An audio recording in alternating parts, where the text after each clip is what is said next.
लोकगुरु करुणा के सागर तथागत बुद्ध के चरणों में नमन करने के बाद परम पूज्य बाबा साहब, भारत के मूल निवासियों के उद्धारक, नारी के उद्धारक, संविधान निर्माता, सिंबल ऑफ नॉलेज बाबा साहब अम्बेडकर के चरणों में नमन करने के बाद शिक्षा और क्रांति के अग्रदूत ज्योतिबा फूले, ए.वी. रामास्वामी नायकर साहब, छत्रपति साहू जी महाराज, उत्तर भारत के पैरियर दलाई सिंह यादव जी, शहीद अवंतीबाई रानी अवंतीबाई जी एवं अहिल्याबाई होलकर के चरणों में नमन करने के बाद पूज्य भिक्षु संघ में इस मंच पर बैठे हुए अध्यक्षता कर रहे भाई विजयपाल सिंह जी, मुख्य अतिथि डॉक्टर बीपी मौर्य जी, विशेष अतिथि माननीय रामेश्वर दयाल जाटव जी, अतर सिंह पाल साहब, सुखबीर सिंह जी, ऋषिपाल यादव जी, भरत सिंह यादव जी, रामचंद्र सिंह लोधी जी,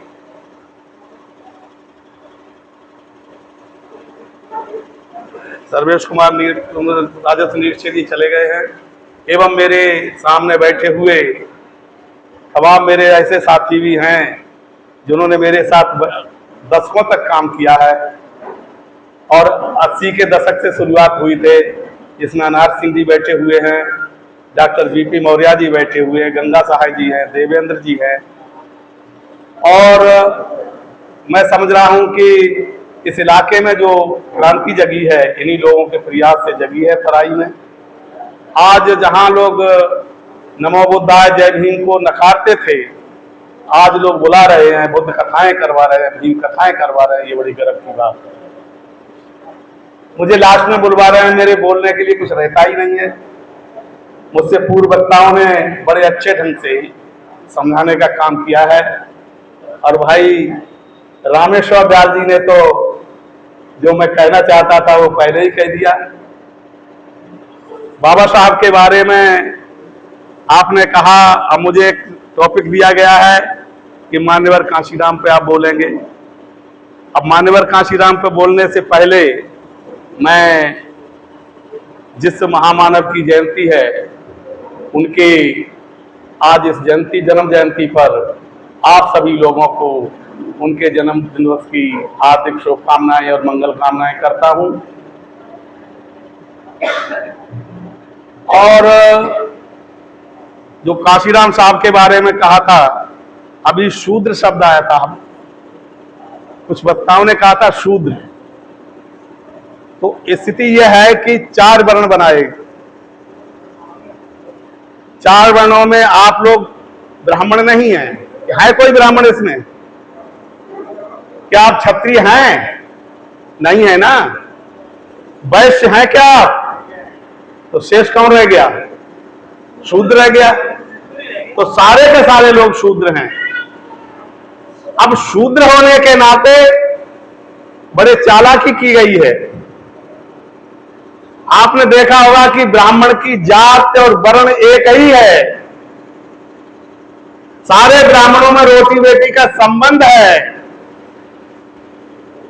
इसी तरह क्षत्रियों की जात और वर्ण एक है, उनका भी रोटी बेटी का संबंध है। इसी तरह वैश्यों में भी सैकड़ों जातियां हैं, लेकिन वर्ण और जात एक है, उनमें भी रोटी बेटी का संबंध है। और शूद्रों को बांटा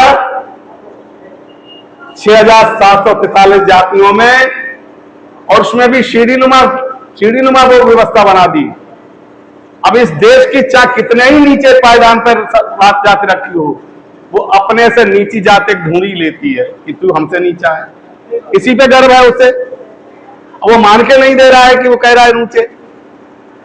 मैं ये कह रहा हूं कि कितने लोग हैं जो ऊंचे बन के रहना चाहते हैं? है कोई इनमें ऊंचा बन के रहना चाहता है? अगर उच्च बन के रहना चाहते हैं तो आपको पृथ्वी पे रहने का हक नहीं है। आप मचान बना लीजिए, पेड़ों पर रहिए, पहाड़ों पर रहिए जाके, तो आप कहे जाएंगे ऊंचे पे रह रहे हैं। या नीच बन के कौन रहना चाहते हैं? वो नीचे गड्ढे खोद लें, नाद बना लें, उसके अंदर रहें, यह है नीच होने का। और ऐसे कौन से लोग हैं जो पृथ्वी पर रहना चाहते हैं, बराबरी में रहना चाहते हैं? जो बराबरी में रहना चाहते हैं उन्हीं को पृथ्वी पर रहने का हक है, वही असली मानव है, वरना ऊंच नीच की बात है तो ये सब बकवास है। अब मैं आप लोगों से पूछना चाहता हूं, इतने लोग बैठे हुए हैं, मैं समझता हूं कई एक जातियों के लोग हैं जो वर्ण व्यवस्था बनाई, उसमें कई एक जातियों के लोग बैठे हुए हैं। कोई माई का लाल, लड़वानी, अडवाणी, कोई भी आ जाए, शंकराचार्य आ जाए, धुरंजाचार्य आ जाए, क्या बता सकता है आप लोगों को देख के कौन कौन सी जात के लोग हैं? अगर नहीं बता सकता तो काहे की जातियां हैं? जातियों की पहचान हम करते हैं देख के, ये बैल है, ये भैंसा है, ये घोड़ा है, ये हाथी है, ये गधा है, ये जानते हैं ना आप, पहचान कर लेते हैं। लेकिन अगर किसने बनाई जातियां, वो बताए कौन सी जात के? आप लोग देहात के रहने वाले भी हैं, आपको मालूम होगा कि जब कोई जानवर खेत में नुकसान कर जाता है तो लोग पैर के निशान देख के बता देते हैं किस जानवर ने इसे नुकसान किया है। लेकिन मैं यहां कलई जलवाए दे रहा हूं और आप सब लोगों को निकाले दे रहा हूं इससे। कोई माई का लाल बता सकता है कि हम किस जात के पैर है, ये पैर का निशान है? तो फिर काय का जातियां बना दी। अब ज्यादा आगे मैं कह के ये कहूंगा कि जाति का केवल देख के बताई जाए वो जाति है, और वास्तव में हमें लगना चाहिए कि हम अम्बेडकरवादी हैं। हमारे बोलने से कुछ नहीं होगा, जय भीम करने से, नमो बुद्धाय करने से हम सामाजिक क्रांति नहीं आ सकती। हमारे व्यवहार में लगना चाहिए कि हम अम्बेडकरवादी हैं, हम बुद्धिस्ट हैं। अगर हम ऊंच नीच में विश्वास करते हैं, जातवाद में विश्वास करते हैं, तो हम अम्बेडकरवादी नहीं हो सकते, बुद्धिस्ट नहीं हो सकते। हम मानते हैं कि अभी थोड़ा टाइम है कि हम बेटी का संबंध नहीं हो पा रहा है समाज में, लेकिन रोटी का संबंध तो आज से ही हो जाना चाहिए। मैं ये सदैव कहता रहा हूं हर मीटिंग में, और आप लोगों को नोट कर लेना चाहिए। जिस दिन आप रोटी का ही संबंध बना लेंगे, गैर बराबरी खत्म कर देंगे गांव में, उस दिन हिंदुस्तान की हर सीट पर चपरासी से लेकर राष्ट्रपति तक आप ही बैठे होंगे, कोई दूसरा नहीं होगा। जिन लोगों ने चालाकी से जातियां बनाई हैं, उन्हीं का काम आप लोग कर रहे हैं जातवाद करके। यही तो वो चाहते हैं। अभी बाबा साहब के बारे में बात आई, भाई रामेश्वर दयाल जी ने कहा कि बाबा साहब जो थे उनको तहजीब तो तरजीह नहीं दी। मैं कह रहा हूं कि कांग्रेस ने बाबा साहब को केवल दलितों का नेता बना दिया, जो हिंदुस्तान के हर व्यक्ति के नेता थे। उन्होंने हर जात के, हर धर्म के लोगों को काम किया। देश में धर्मनिरपेक्ष संविधान बना के इस देश के अल्पसंख्यकों के लिए रास्ते खोल दिए, बौद्ध बनने के रास्ते खोल दिए, मुस्लिम इस्लाम वालों को सुरक्षा दे दी, ईसाइयों को सुरक्षा दे दी। बाबा साहब ने जो आपके लिए संविधान में व्यवस्था की, उसी समय कर सकते थे। जब साइमन कमीशन आया था तो आप लोग ठाकुर साहब बन गए, क्षत्रिय बन गए, आप ब्राह्मण बन गए। हम लोगों को, उन्हीं लोगों ने, चालाक लोगों ने बड़े प्यार से एक दिन कहा कि नहा धो के आना, मेरे पास चारपाई पे बैठ जाना। आप लोग जाके चारपाई बैठ गए, आपने गर्व महसूस किया कि ठाकुर साहब ने, पंडित जी ने हमें बैठा लिया, और आपने कह दिया कि हम भंगी चमारों के साथ नहीं रह सकते। यह है आपकी खूब। हमारे जो पुरखों ने काम, जो गलती की है, आप लोग मत करिए। मैं आपसे कहता हूं कि जातवाद खत्म कर दिए। प्रधानी का इलेक्शन आने वाला, कोई प्रधान उनका नहीं हो पाएगा। मेरे गांव में बहुत मतलब ठाकुरों की बड़ी आबादी है नाटोली में। मैंने 20 साल हो गई तब से उनको बनने नहीं दिया प्रधान। हम लोग दलित और पिछड़े इकट्ठे होके, कभी लुरेरा बन जाता है, कभी यादव बन जाता है, कभी शाक्य बन जाता है, कभी और बन जाते हैं। या करिए ना, प्रैक्टिकल करिए। ईवी रामास्वामी नायकर, जिन्होंने ईश्वर को नकार दिया, उसकी सत्ता को नकार दिया, वैसे ही नहीं नकार दिया। ईश्वर और देवी देवता जितने भी है आपके शोषण के पर्याय हैं। वो सब समझते हैं कि ये कुछ नहीं है। अगर वो ये समझते कि ये कुछ है तो आप जब पूजा करने जाते हैं तो आपसे कहा कि पैसा चढ़ाओ और मांग लो उनसे, महादेव से, उनसे, भगवान जी से। आप उनसे मांगते हैं, गिड़गिड़ाते हैं और पैसे दे आते हैं, लेकिन वो जब चलते हो आप वो किससे मांगता है? और जो वैसा किससे मांगता है? वो आपसे मांगता है, हम ईश्वर से नहीं मांगता। जितना आप इन पत्थरों पर रुपया चढ़ाना बंद कर देंगे, पत्थरों को दूध चढ़ाना बंद कर देंगे, कांवड़ यात्रा बंद कर देंगे, उसी दिन आपका कल्याण हो जाएगा। 2 घंटियां बजती हैं सुबह को, एक मंदिर की घंटी बजती है और एक स्कूल की घंटी बजती है। बाबा साहब ने कहा जिस दिन हमारे लोग स्कूल की घंटी पर जाना शुरू कर देंगे उस दिन हमें कोई आगे बढ़ने से रोक नहीं सकता। आप लोग सबको समझाइए बच्चों को। नायकर साहब ने पूरी जिंदगी इसी में लगा दी। इंग्लिश में जो लिखी थी उन्होंने किताब सच्ची रामायण, रामायण की पोल खोल दी। वो रामायण जब उत्तर भारत में आई तो पेरियल ललई सिंह यादव के संपर्क में आने पर उन्होंने हिंदी अनुवाद किया। उसके बाद में जब कहा तो इसे प्रतिबंध लगा दिया गवर्नमेंट ने, प्रतिबंध लगा दिया कि मतलब आप सच्ची रामायण नहीं कह सकते। लड़े और लड़ने के बाद वो सुप्रीम कोर्ट तक लड़े और सुप्रीम कोर्ट से जीत लिया। 1972 की बात है, जीत लिया। ये बहुत बड़ी उपलब्धि थी। मैं एक बार जयपुरा में गया तो मेरी बात हो रही थी, मैंने यही कहा था कि भारत का संविधान समता की बात करता है। ये जितने भी हिंदू ग्रंथ हैं, तो जितने भी ब्राह्मण ग्रंथ हैं, सारे के सारे भी समता की बात करते हैं। जय वर्णाधम तेली को रामायण कहती है, जय वर्णाधम तेली को मारा, सुबह की रात कोल कलवारा, पूजे विप्रशील गुणहीना, सूदन गुणगन ज्ञान प्रवीणा, सापत तारक परुष का अंता, विप्र पूजा सगावे संता, या तय मोक्षोपाय न दूजा, मन कर्म वचन विप्र पद पूजा। ये लिखा है। आपके पुरखों को, बाप दादों को आपको गालियां दी गई हैं, पानी पी पी के उसको आप अखंड पाठ कराते हैं। एक मेरे मित्र थे, उन्होंने कहा कि मैं अखंड रामायण करा रहा हूं। मैंने कहा क्या ये ब्राह्मणवाद में फंसे? कहना ब्राह्मणवाद में नहीं फंसा हूं, मैं अपने ही लोगों से करा रहा हूं। हमने कहा ये बढ़िया व्यवस्था है भाई। अब जूता जो हम पंडित जी से अपने बाप में न मरवा के खुद मार लेते बात जूता, यही तो हुआ ना। एक मेरे मित्र हैं बोला जी, बोले रामायण अखंड पाठ हो रहा है, भाई साहब कहां जा रहा हूं? एक बार बहुत पहले की बात है, बदल गए हमारे साथ रह के। मैंने कहा उसने एक चौपाई आई है, जय बाबा धाम तेली को मारा, सुबह की रात पोल करवारा, नारी मोई घर संपत नासी, मूड मुड़ाए भय सन्यासी, जे विप्रंतन पांव हो जावे, दो लोक निज हाथ नसावे। बताइए इतनी नीचता की बात की तुम छोड़ने जा रहे हो। गए साहब उससे पूछा कि जाकर अर्थ बताए दो, पंडित जी चकराने लगे। आए बोले भाई साहब सही कह रहे थे। तो ये स्थिति है हमारे देश की, हमारे समाज की स्थिति है।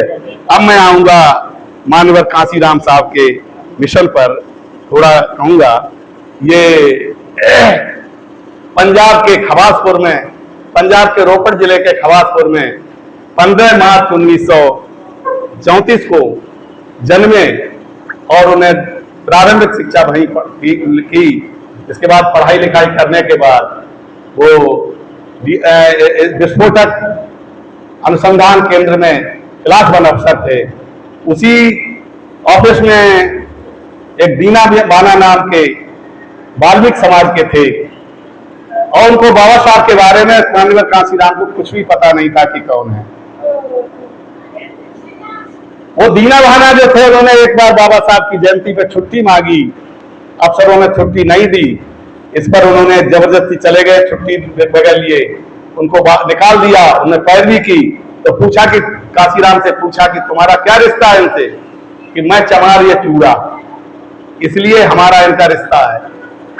तो उसके बाद में उन्होंने बाबा साहब को किताब रिलेशन ऑफ कास्ट, मतलब जात का उन्मूलन, किताब एक बाबा साहब की दी कांसीराम साहब को पढ़ने। पूरी रात पढ़ते रहे, रोते रहे। उसके बाद उन्होंने तय किया कि अब मैं यही मिशन पर चलूंगा। उन्होंने प्रतिज्ञा की कि मैं शादी नहीं करूंगा, उन्होंने प्रतिज्ञा की कि मैं अपने घर नहीं जाऊंगा, गृहस्थी नहीं बसाऊंगा, कोई संपत्ति इकट्ठी नहीं करूंगा, पूरी जिंदगी मेरी बहुजन के हित में लगेगी। और उन्होंने पूरा करके भी दिखाया। शुरुआती दौर में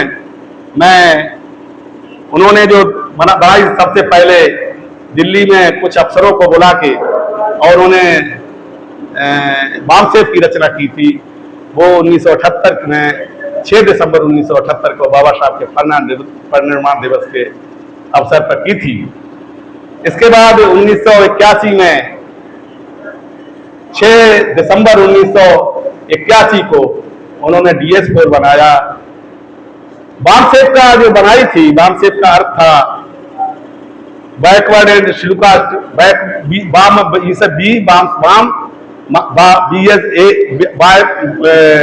backward and minority communities employees federation. ये था दलित पिछड़े अल्पसंख्यक कर्मचारियों का संगठन बनाया। उन्होंने सोचा कि ये बुद्धिजीवी वर्ग है, ये लोगों की बात समझ भी लेंगे और समझा भी लेंगे। उन्होंने एक क्रांति शुरू की। हम लोग भी उसमें शामिल थे। हम लोग गांव-गांव जाके समझाते थे, साइकिल यात्राएं निकालते थे, बात करते थे, और इस तरह से उनका मिशन आगे बढ़ा। और जब देखा उन्होंने ये कर्मचारियों का संगठन था, ये आंदोलन नहीं कर सकता था, जरूरत पड़ी आंदोलन की, तो 1981 में उन्होंने DS-4 की स्थापना की। DS-4 का मतलब है DSSS-4, मतलब 4 बार BSS। DS-4 का मतलब है दलित शोषित समाज संघर्ष समिति, जिसमें दलित शोषित समाज के लोग, पिछड़ी दलित जातियों के लोग इकट्ठे होके उसको मतलब किया गया, और वो जो है उसको प्रचार प्रसार करते थे। कहीं आंदोलन होता था वहां पहुंचते थे। जब देखा कि बिना इसके राजनीतिक दल के काम नहीं चलेगा, तब उन्होंने BSP की स्थापना की। ये 14 अप्रैल 1984 को इसकी स्थापना की BSP की। और उन्होंने BSP की जब स्थापना करने के बाद उन्होंने नारा दिया कि वोट हमारा, राज तुम्हारा, नहीं चलेगा, नहीं चलेगा। अगला नारा दिया, वोट से लेंगे PM CM, आरक्षण से लेंगे SPDM। और आगे और कहा, तीसरा नारा था, जिसकी जितनी संख्या भारी उतनी उसकी हिस्सेदारी। ठाकुर, और एक नारा जो हम लोग लगाते थे सड़कों पे, ठाकुर रामन बनिया छोड़ और सभी ये DS-4। और एक मान्यवर काशीराम के सम्मान में हम लोग कहते थे, काशी तेरी नेक कमाई, तूने सोती कौम जगाई। तो जगाया वास्तव में समाज का, बहुत ऊपर ले गए। लेकिन कोई दुर्भाग्यपूर्ण ये रहा कि बाबा साहब ने जो पार्टी बनाई थी,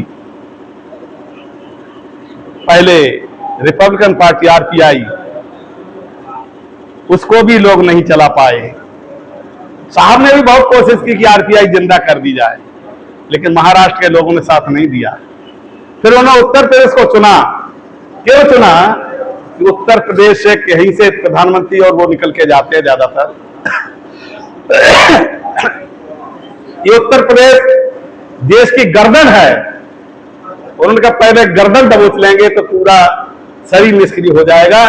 कांग्रेस को उस समय इस तरह से उन्होंने कहा कि कांग्रेस अपने आप निष्क्रिय हो जाएगी, और 4-4 बार सरकार भी बनाई।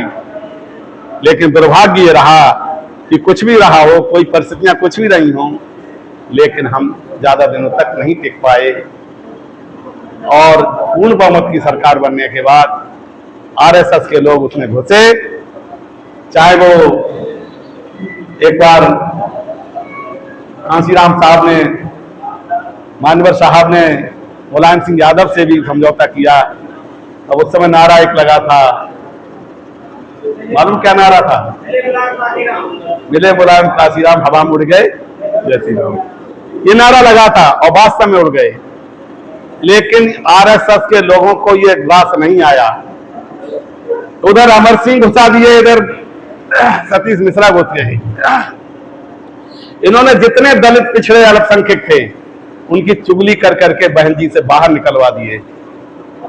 बाहर निकलवाने का मतलब ये हुआ कि कमजोर हो गए, और किसी तरह BSP कमजोर हो गई। चाहे हम ये कुछ भी कहिए, कोई कारण रहा हो, लेकिन इस समय बीएसपी कमजोर है। मैं बीएसपी के विचारधारा से 100% सहमत हूं। मुझे अखिलेश की विचारधारा पत्ती भर पसंद नहीं है, लेकिन आज की परिस्थितियां ये हैं कि सबसे बड़ा दुश्मन जो बीजेपी खड़ी है सामने, उसको कैसे हराया जाए, ये बहुत ज्वलंत प्रश्न है। ये जब तक उसको नहीं हराओगे तो अगली बार अगर ये बहुमत में आ गई तो तुम्हारा संविधान बदल के तुमको शूद्र बना के फिर छोड़ देंगे। हमारे लोग जो है हिंदू शब्द को बहुत अच्छा समझते हैं, हिंदू शब्द को अच्छा समझते हैं।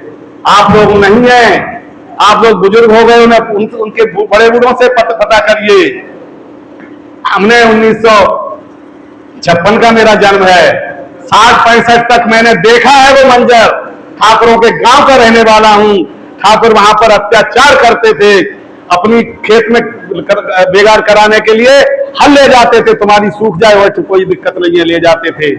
और मैंने खुद देखा है, लोगों ने कहा चौपाने बंद किया, लीपना करेंगे, तो ये खुद कहा था उन्होंने कि देखें कैसे बंद कर लोगे, देखें जानवर उठाना, मरे हुए जानवर कैसे उठाना बंद कर लोगे। लेकिन बाबा साहब का संविधान का कानून ऐसा है कि धीरे धीरे समझ में आया। आज हमारे गांव का प्रभुचरण वाल्मीकि मुंह छाट के कहता है कि होश में रहो ठाकुर साहब, ये बाबा साहब के अम्बेडकर की देन है। लोग ये समझते हैं कि बाबा साहब केवल दलितों के लिए किया। मैं कह रहा हूं कि अगर डॉक्टर बाबा साहब ने आपके लिए अगर उसने नहीं किया होता तो आज जो आरक्षण मिला है आपको नहीं मिला होता। सबसे पहला बात यह है कि बाबा साहब ने एक व्यवस्था दे दी, एक वोट का अधिकार दे दिया। और वोट का अधिकार कितना किसका है? कितना है? जितना वोट का अधिकार राष्ट्रपति मुर्मू को है, प्रधानमंत्री मोदी को है, उतना ही अधिकार हमारे गांव में जो सफाई कर्मचारी रहता है उसको भी उतना ही अधिकार है। तो कहने का मतलब है कि बाबा साहब ने संविधान में व्यवस्था दे दी कि रानी और मेहतरानी बराबर कर दी एक कलम से। दूसरा व्यवस्था कर दी कि राजा अब रानी के पेट से नहीं निकलेगा, राजा की औलाद राजा नहीं बनेगी, अब वो औलाद वो राजा बनेगा जो बैलेट वोट से निकलेगा, जो वोट से निकलेगा। लेकिन दुर्भाग्य यह है कि हम बंटवारा करके हम अपनी एक पार्टी खड़ी नहीं कर पाए, वो हमारा दुर्भाग्य है। जैसे भाई रामेश्वर दयाल जी ने कहा, मुझे उस दिन बहुत गुस्सा आया था कि जब इन्होंने जिलों के नाम बदले थे। मुझे बहुत बुरा लगा था जब इमारतों के नाम बदले थे। अगर काम की बात करते हैं तो उत्तर प्रदेश में बहन जी ने इतिहास बनाया था। आप लखनऊ में जाएंगे तो देखेंगे कि वो लखनऊ जिसमें बाबा साहब अम्बेडकर और बुद्ध ही दिखाई देते हैं, मानवर कांसीराम दिखाई देते हैं। ये किया है, ऐसा नहीं है काम नहीं किया, लेकिन कमजोरी के कारण कुछ भी समझ लीजिए। मैं भी 1980 में मान्यवर साहब से जैम्पियर पार्क मथुरा में गए हुए थे। मैं पोस्टल की ट्रेनिंग कर रहा था वहां पर।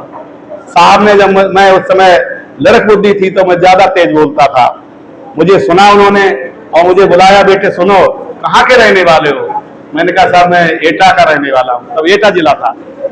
तब उन्होंने कहा क्या करते हो? मैंने कि पोस्टल में ट्रेनिंग कर रहा हूँ यहाँ पर।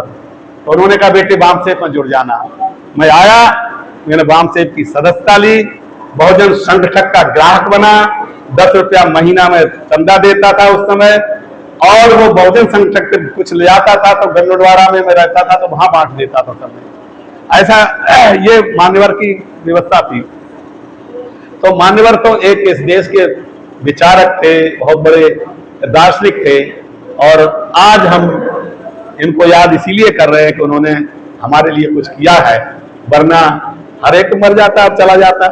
भगवान बुद्ध, तथागत बुद्ध, जिनको भगवान सारी दुनिया मानती है, सारी दुनिया में मानते हैं, 200 करोड़ लोग जो है भारत को उठ के सुबह उठ के नमन करते हैं।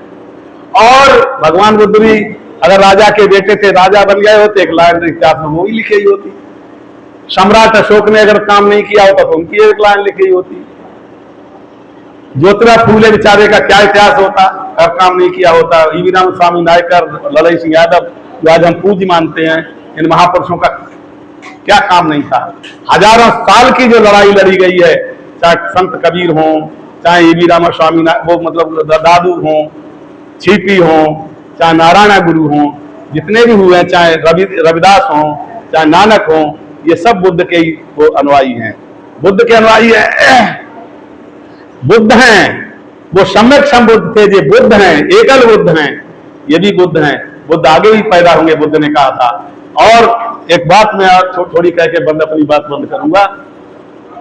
मैं हालांकि इसको पौराणिक मानता हूं, थोड़ा काल्पनिक मानता हूं, लेकिन बताते हैं जो शास्त्रों में लिखा है कि तथागत गौतम बुद्ध ने भविष्यवाणी की थी कि 2500 वर्ष बाद पुनः बुद्ध शासन देश में होगा। लोग चिंतित थे कि कैसे आ जाएगा, 2500 वर्ष तो पूरे हो रहे हैं। उसी समय 1955 में बाबा साहब जाते हैं बर्मा में और वहां पर धर्म गुरुओं से मिलते हैं, संतुष्ट हो जाते हैं और वो आके घोषणा करते हैं कि मैं 14 अक्टूबर 1956 को नहीं किया है। उस साल सम्राट अशोक धम्मदशमी पड़ रही थी, उसी दिन उसको ग्रहण किया है। सौभाग्य से वो 14 अक्टूबर था। उन्होंने 5 लाख से अधिक अनुयायियों के साथ, उस जमाने में 5 लाख इकट्ठा करना किसी चमत्कार से कम नहीं था, अनुयायियों के साथ बौद्ध धर्म ग्रहण किया। और बुद्ध में अगर वो 10 साल जी जाते तो ये बुद्ध में भारत होता। वो सम्राट अशोक का भारत बनाना चाहते थे, हम बुद्ध का शासन बनाना चाहते। इसलिए साथियों समझ लो, बेहतर से लेके काशी लोधिया गलंदिया तक आप ये समझ लीजिए सब एक हैं। गले लगाइए, जब गले लगाएंगे, जब खान पान साथ साथ होगा, उठन बैठन एक होगा, तो आपकी ताकत बनेगी और आप नारा दे सकेंगे कि उनसे कह दो कि वो समझ जाएं, अरे वक्त बदला है, ये बदल जाएं, गुलों को ताजगी बख्शे, गुलशन से निकल जाएं। इन्हीं शब्दों के साथ मैं अपनी वाणी को विराम देता हूं। सभी साथियों को नमो बुद्धाय, जय भीम, जय भारत।